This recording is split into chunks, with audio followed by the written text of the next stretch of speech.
express in a few words what is WhatsApp? What is WhatsApp?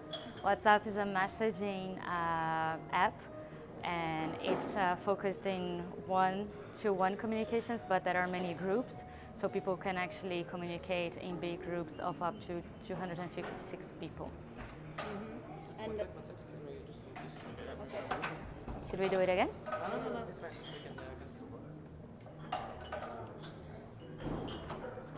okay, can you tell a bit how this information is being spread on WhatsApp? Okay, so WhatsApp it's a platform that is usually sorry, can I start again? Of course. Okay, so people use WhatsApp to talk to their family and friends mostly, and they have groups, and the thing is that some people are creating this information and they send it usually to big groups, large groups of up to 256 people, and then from these groups people send a message to smaller groups, so your family group or your friends group, your work group, and then everybody receives that misinformation or disinformation on WhatsApp. Mm-hmm. And so can you tell a bit about the process? How do you do research about WhatsApp? It's very difficult to research WhatsApp because it's an encrypted platform and it has no public API. So what we do, there are two ways of researching it. You can either infiltrate a group, because some of the groups, they have public links that are usually on Facebook pages, and then you can find the link to the group, enter the group and see what people are talking about.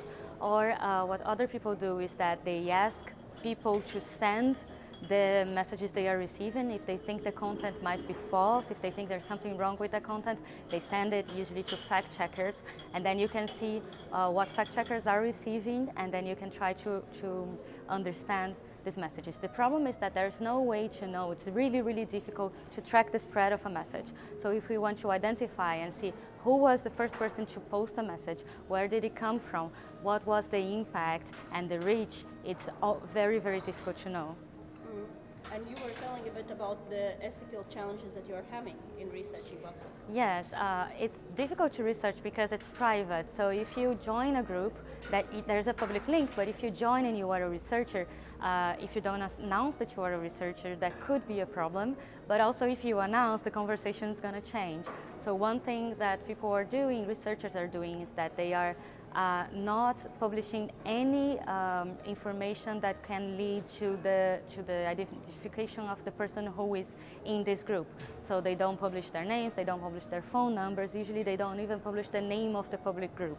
They just publish the information that is there. Mm-hmm. And so there are three sentences, or you can say it in a different way, but I think it's three very important things from your presentation. One is that WhatsApp is a vector, not the source of disinformation.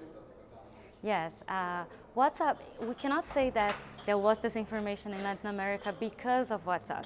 What we can say is that people were using WhatsApp as a vector to spread disinformation, which is different.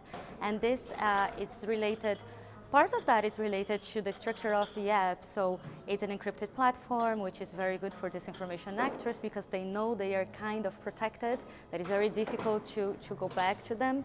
And also because it has all this broadcasting too, so you can actually make a message go viral in a messaging platform. But it also has to do with the context of the country.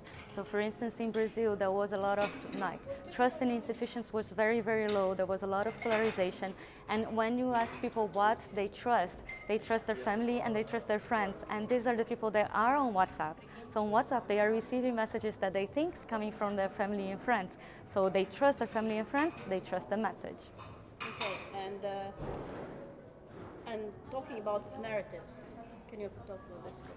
Okay, so after our research, what we saw, we were trying to find out if people were, if the messages on WhatsApp were very different from other social media. So if people were saying things on WhatsApp, only on WhatsApp and not repeating them on Facebook, on Twitter and other YouTube, etc.